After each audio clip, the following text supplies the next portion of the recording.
So when we're working on moving better, it's really important that we're in touch with our feet. And our feet are beautiful. They have all the same bones and muscles and nerves that our hands do. And so in theory, we should be able to do the same things with our feet that we do with our hands, right? But a lot of times we kind of lose that because we don't ask our feet to, we don't think about our feet and we don't ask them to do things like that. So these are some exercises that are part of a lot of dance classes that we can do to help wake those feet back up again. And I kind of like to start with just knowing when you're wiggling your toes and when you're moving your ankles.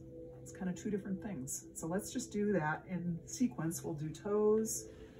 And if you can just do your toes and not your whole foot, see if you can do that. I'm going to do that 4 times. This is number 3. And down. And number 4. And down.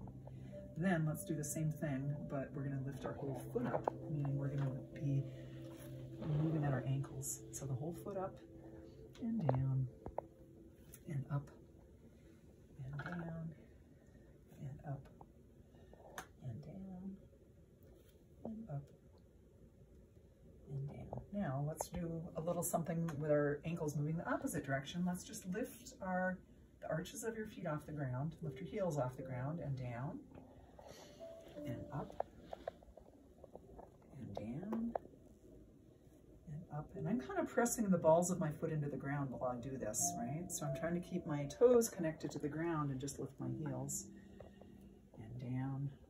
That was 4, but I'll do one more for good measure, and that's 5. And down. Now, kind of the next step for a dancer, and we do these kind of movements in standing up as well, and that is rolling through your foot, finding the arch and finding the break at the toes, and then lifting it up, and then putting it back down, and putting down your heel. So once again, you're going to lift one heel, you're going to point through your toes. Now, you can leave your toes on the ground if you want, and then there's that little moment where you could pick them up, and then you can put your toes down, make your flex your toes flat, and then put down your heel. So let's do like 4 on each side, alternating. So we're going to go 1 and toes, toes down, and heel down. Other side, you're going to lift your heel, keep the toes down. You notice you get a nice little stretch through the root of your foot when you do that. And down, and heel, and heel, and toes, and toes, and heel, and heel, and toes, and toes, and heel. Let's do one more time each side. Heels, and toe, and toe, and heel, and heel, and toe, and toe, and heel. So, for example, if you were jumping or you're doing a hitch or whatever, ideally you're sort of rolling through your foot on the way up. But it happens so fast we're not always thinking about it. But to have really good power, it really helps to have that flow through your foot. So if I were jumping, I'd be doing that. I'd be going heel first and then the toes. So you end up